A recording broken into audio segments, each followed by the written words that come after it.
bersabda, "Inna lillahi ahlaini fi hadhihi dunya." Qalu wa man hum ya Rasulullah? Qala ahlul Quran ahlullah wa khassatuh. Orang yang hafal Al-Quran adalah orang yang paling mulia di atas permukaan bumi ini setelah para nabi dan ulama.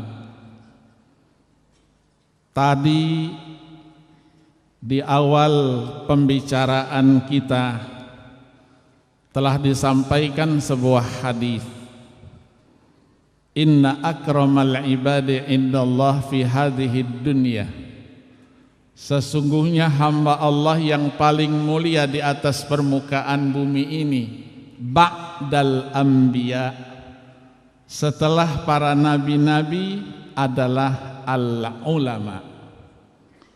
Setelah al-ulama adalah hamalatul Quran. Apa kemuliaan yang diberikan kepada mereka? Yang pertama, yakhrujuna minad dunya kama yakhrujul anbiya.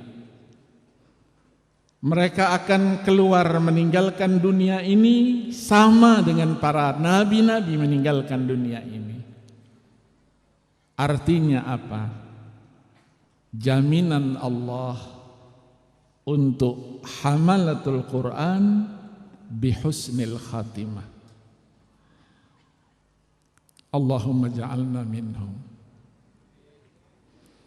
Yang kedua, wa yuhsyaruna min quburihim ma'al anbiya. Ketika dibangkitkan nanti, para hamalatul Quran dibangkitkan bersama para nabi-nabi. Kemana perginya para nabi-nabi? Wasiqal ladzina taqaw rabbahum ilal jannati zumara hatta idza ja'uha futihat abwabuha wa qala lahum khazanatuha salamun alaikum tibtum fadkhuluha khalidin wa qalu alhamdulillahilladzi sadaqana wa'ada wa awrathana al-arda natabawwa'u minal jannati haitsu nasha wa ni'ma ajrul 'amilin. Jaminan surga Allah Subhanahu wa taala. Yang ketiga, wa ya'khuduna thawabal anbiya. Mereka juga akan memperoleh pahalanya para nabi-nabi. Luar biasa. Maka Rasulullah di penghujung sabdanya mengatakan, fatuba, bahagialah li hamalatil Quran.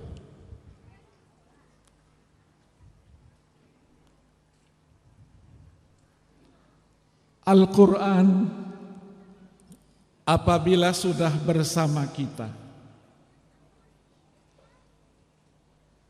dia akan menjadi bahagian dari darah daging kita. Dia akan menjadi petunjuk, pedoman dalam hidup dan kehidupan kita. Melalui regenerasi, wisuda yang baru dilakukan tadi, insya Allah memberikan jaminan mereka tidak akan terpengaruh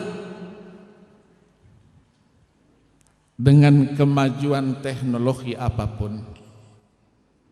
Al-Quran yang akan berbicara. Bukankah Al-Quran ketika mengenalkan jati dirinya melalui awal surah Al-Baqarah, hudal lil muttaqin, petunjuk bagi orang-orang yang bertakwa.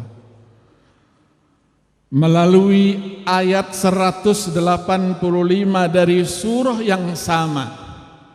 Syahrul Ramadan alladzi unzila fihi al-Qur'anu hudal linnas wa bayyinatin minal huda wal furqan.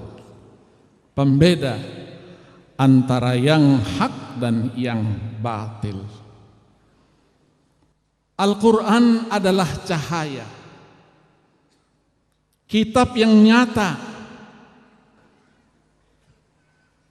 Qad ja'akum minallahi nuru wa kitabum mubin yahdi bihillahu man ittaba'a ridwanahu subulas salam wa yukhrijuhum minadh dhulumati ilan nuri bi'idhnihi wa yahdihim ila siratim mustaqim. Ayat 15 dan 16 surah Al-Maidah. Dalam surah An-Nisa ayat 184 Allah jelaskan Al-Quran itu adalah burhan. Ya ayyuhan nasu qad ja'akum burhanum min rabbikum wa anzalna ilaikum nuram mubina. Melalui ayat 57 dari surah Yunus, Al-Quran itu adalah mau'izah. Al-Quran itu adalah penawar hati bagi orang-orang yang beriman. Al-Quran itu adalah sebagai rahmat. Ya ayyuhan nas qad ja'atkum mau'izatun min rabbikum wa shifaa'un lima fis sururi wa hudaw wa rahmatul lil mu'minin. Ayat yang baru kita bacakan tadi dari surah Al-Isra juga menjadi syifa, rahmat bagi orang-orang yang beriman. Ayat yang dibacakan qari kita tadi, Al-Quran yahdi lillati hiya aqwam wa yubashshirul mu'minina alladhina ya'maluna as-salihati anna lahum ajran kabira. Luar biasa. Al-Quran yang hurufnya, jumlah kalimatnya, susunannya, barisnya sejak diturunkan sampai sekarang tidak pernah berubah dan tidak akan ada yang mampu merubahnya. Inna nahnu nazzalna dzikra wa inna lahu lahafidzuh. Berapa jumlah huruf Al-Quran itu? Ibu-ibu, berapa jumlah huruf Al-Quran? 1 juta.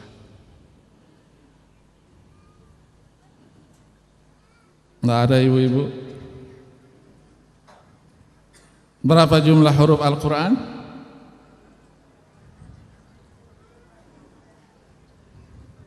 Bapak-bapak,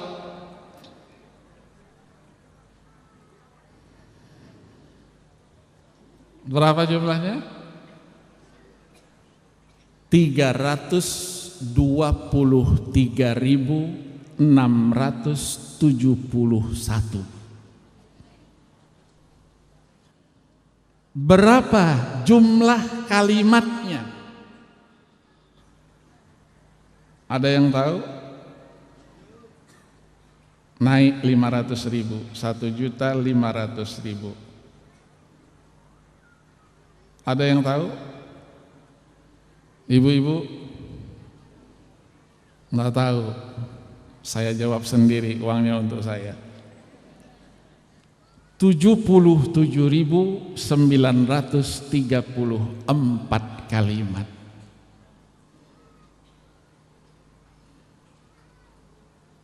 Tidak pernah berkurang dan tidak pernah bertambah. Itulah Al-Quran. Maka ketika kita berbicara Al-Quran, berarti kita berbicara sesuatu yang luas, sesuatu yang tidak bisa kita gambarkan keluasan, kebesaran dan keagungannya. 2 kali Allah Subhanahu wa ta'ala melalui firman-Nya akhir surah Al-Kahfi dan dalam surah Luqman, Qul law kana al-bahru midadan li kalimati rabbi lanafidal bahru qabla an tanfada kalimatu rabbi walau ji'na bimithlihi madada walau annama min syajaratin aqlamun wal bahru yamudduhu min ba'dihi sab'atu abhurim ma nafidat kalimatullah Allahu azizun hakim. Kalau laut-laut besar dunia itu airnya dijadikan tinta untuk menulis kalamullah, dipastikan ia akan habis kering. Didatangkan seperti itu lagi, berulang kali dia akan kering lagi, dan seterusnya. Maka Al-Quran merupakan kitab yang harus kita pelajari bit talaqi wal musyafahah. Tidak boleh kita belajar melalui kaset. Apalagi ilmu qiraat, dengar melalui kaset kemudian dilakukan sendiri, ulama sepakat haram hukumnya.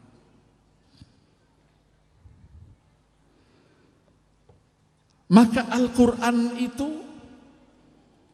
keluasannya, kedalamannya harus didekati dengan ilmu Al-Quran. Bukan ilmu Al-Quran, tapi ulumul Quran. Sama dengan ilmu hadis, bukan ilmu hadis, tapi ulumul hadis. Karena begitu luasnya Al-Quran itu.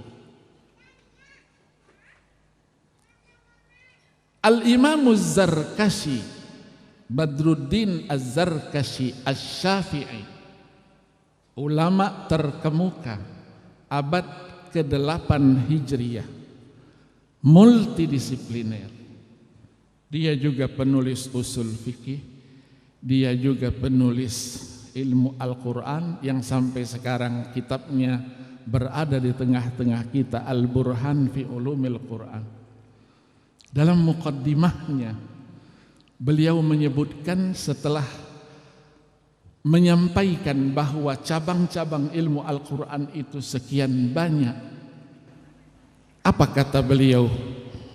Wa'lam annahu ma min naw'in min hadhil anwa' illa walau aradal insanu istiqsa'ahu lastafrara umrahu, dan seterusnya. Ketahui katanya, satu cabang saja dari sekian banyak cabang ilmu-ilmu Al-Quran yang disebutkan itu, kalau ada seseorang yang ingin mendalaminya, beliau katakan lastafrara umrahu, dipastikan umurnya akan habis terlebih dahulu. Satu cabang. Bagaimana sekian banyak cabangnya? Maka kita bersyukur yang kita dapatkan dari pondok pesantren, dari perguruan tinggi, sekolah tinggi ilmu Al-Quran, tentang Al-Quran itu adalah sedikit sekali.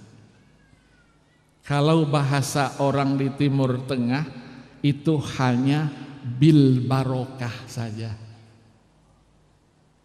Tidak ada yang kita dapatkan. Tetapi karena keikhlasan, Ini modal. Keikhlasan guru-guru kita mengajarkan itu kepada kita, menjadikan yang sedikit itu berkah, menjadikan yang sedikit itu banyak, menjadikan yang sedikit itu berarti buat kita. Saya yakin di sini banyak para kiai, banyak yang mukim di Saudi, di Mesir, bukunya banyak. Apakah semua kitab itu pernah dibaca semuanya? Yakin tidak. Yakin tidak. Tapi karena keberkahan yang diberikan oleh para guru-guru kita itulah menjadikan kita bisa memahami sedikit-sedikit dari ilmu-ilmu itu, termasuk ilmu Al-Quran. Kita bicara Al-Quran tidak ada sanadnya. Tidak ada orang ngapal Quran, haddatsana fulan, haddatsana fulan, haddatsana fulan, alif lam mim, haddatsana dzalikal kitab. Tidak ada. Hadis lebih ruwet lagi. Ada sanadnya. Jumlahnya, karena hadis itu menafsirkan Al-Quran, maka jumlahnya diperkirakan oleh para ulama sekitar 850.000 hadis. Termasuk nanti yang akan kita ceritakan sosok junjungan Nabi besar Muhammad sallallahu alaihi wasallam. Bagaimana gambarannya, khalqan wa khuluqannya sampai kepada kita. Bukan sekedar dongeng, bukan sekedar katanya, menurut ceritanya, konon kabarnya, tapi semuanya sampai kepada kita dengan sanad yang bisa dipertanggungjawabkan secara ilmiah. Saya punya seorang guru diberi gelar dengan Syafi'iyul Asr. Ketika ngajar saya dulu umurnya sudah 96 tahun. Beliau dapat doktor tahun 25 dari Al-Azhar. Orang tua kita aja belum lahir. Dia menjadi profesor di Al-Azhar itu 55 tahun. Namanya Syekh Mahmud Abdud Daim. Bercahaya mukanya. Kerjanya ilmu pengetahuan. Ini yang kadang-kadang ilmu berkah itu sudah hilang dari kehidupan masyarakat kita. Saya tidak segan-segan menimba ilmu dari beliau itu. Saya ajak beberapa teman, saya kaji Qalyubi. Dari habis asar sampai maghrib kita di rumah beliau setiap hari. 3 bulan. Itu baru di muqaddimahnya saja. 3 bulan. Muter-muter di muqaddimahnya saja. Saya terus sampaikan, saya bilang, ya Maulana, kita sudah 3 bulan masih muter-muter di sini saja, kapan mulainya? Apa jawab beliau? Hadza huwal ilmu yabni, katanya.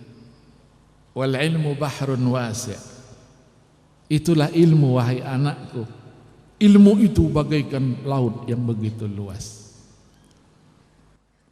Akhirnya apa? Dia katakan, sudah, katanya, hari ini kita selesaikan. Belum mulai. Hari ini kita selesaikan. Terus dia sampaikan sanad Qalyubi itu. Ajastukum hadzal kitab arwihi an syaikhi wa syaikhi an syaikhihi wa syaikhihi an syaikhi syaikhihi sampai kepada muallif itu. Sudah, kalian pulang, besok enggak usah datang lagi.